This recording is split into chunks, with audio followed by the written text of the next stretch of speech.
Good evening, friends. I just scared my dog. I'm so sorry, Georgia. It is Thursday, October 10th, 2019, 10/10/19. Alrighty. It is 7:10 in the evening. I have misplaced what I need. One moment. There it is. All right.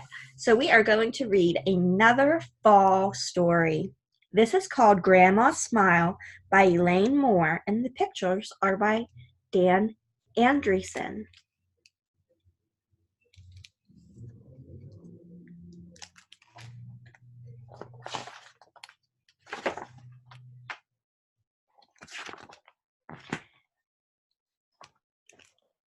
Elaine Moore dedicated it to her mom, and Dan Andreessen dedicated it to his son, Brett.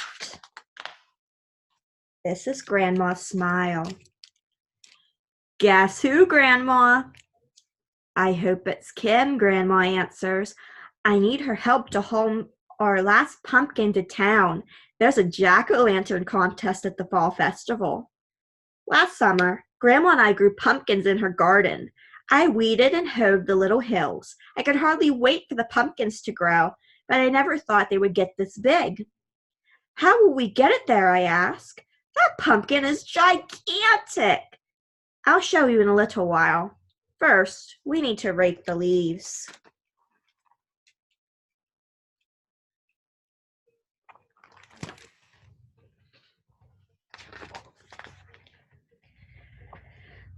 Some of the leaves look like little stars. Some look like mittens. Grandma says the red mittens are from her sapphirus tree. The gold stars are from the maple. Maple syrup. There, Grandma says as a squirrel scampers past with an acorn. We've done enough work for today. Let's wash up and go to the festival. Don't forget the pumpkin, I remind Grandma. Covering up the doggy. See, there's the dog. And what's he looking at? The squirrel. I said squirrel. My dog went, squirrel? I am still wondering how we'll get that giant pumpkin out of the garden when Grandma drives her truck into the field. She gets out and throws an old blanket onto the ground. Then she leans a long, wide board against the end of the truck. Carefully, we roll the pumpkin onto the blanket. What are they going to do? My third graders working on simple machines. What kind of simple machine is this?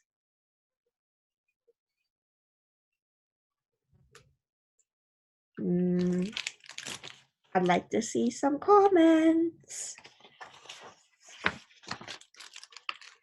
Grandma tells me to stand in the truck. I tug hard with the blanket. Grandma pushes the pumpkin from behind.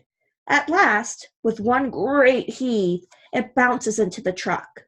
Oh no, I think. I hope my pumpkin isn't bruised. Grandma hands me a marking pen.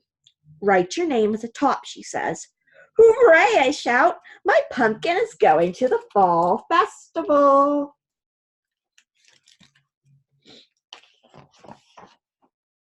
We rumble over the bumpy roads towards the church. Smells of freshly mowed grass and alfalfa tickle my nose. I know we're getting close when I smell farm animals and good things to eat. Grandma, I say, I have never smelled so many different smells all at the same time. That's because you've never been to our fall festival before, says Grandma.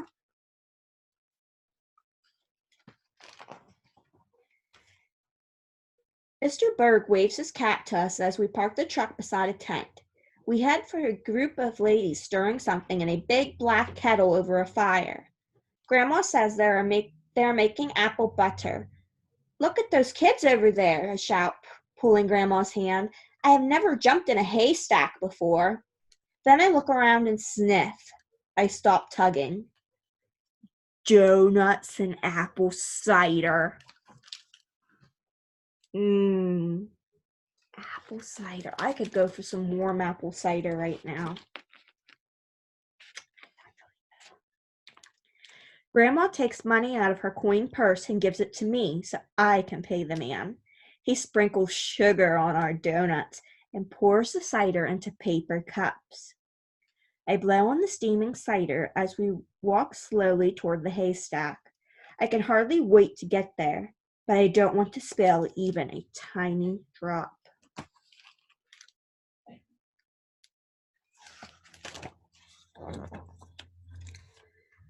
Would you like me to hold your cup while you play? Grandma asks. I scramble up the bales of hay behind the other girls and boys. When I reach the top, I feel as if I could touch the sun. But when I look down, my stomach starts to tingle.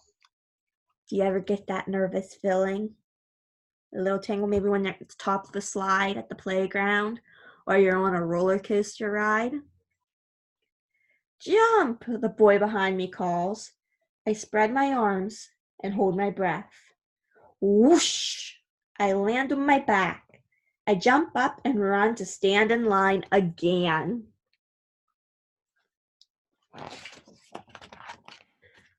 What's the man doing to his horse? I ask when Grandma dusts me off. That's the blacksmith, Grandma explains. He's making shoes for the farm horse.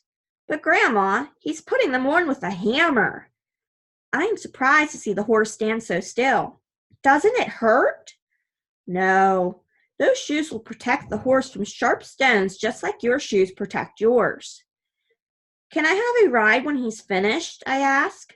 Not on that big horse, Grandma answers. We'll find some ponies you can ride.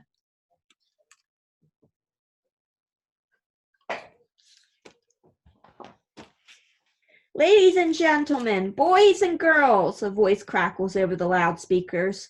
Welcome to our fall festival. We hear music coming from the bandstand.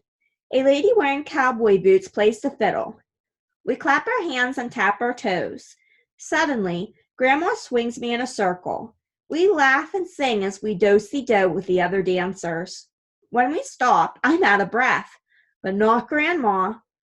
How about some lunch with caramel apples for dessert? She asks. Then we'll see about your ponies, and I still want to check out the crafts.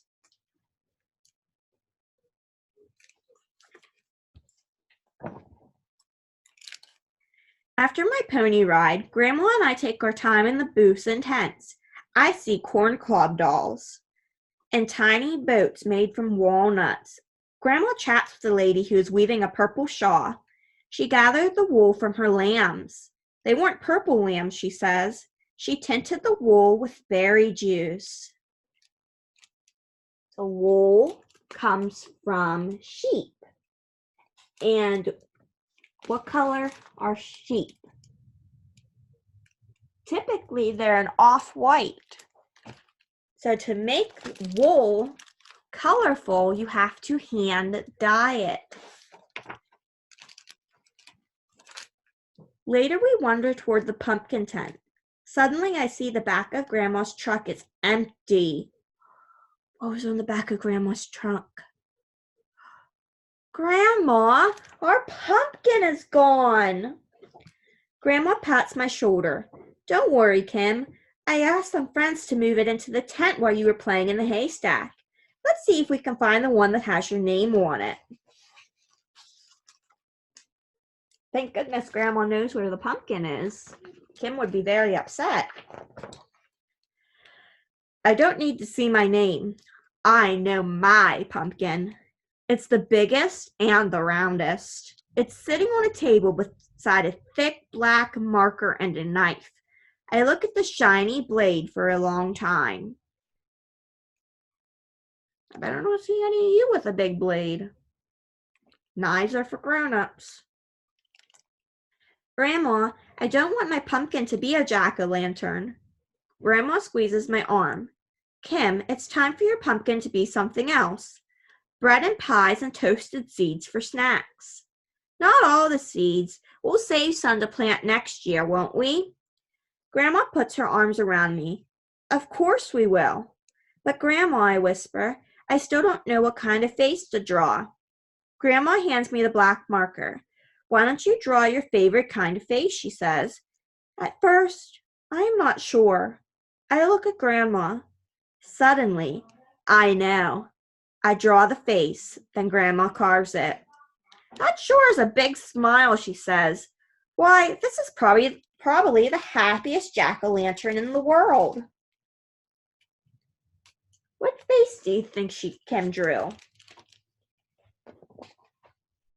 I tap Grandma on her shoulder. Guess whose smile it is? I say, yours. Grandma answers, and guess who puts the smile on my face? You. The end.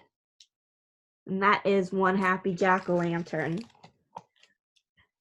Good night, friends.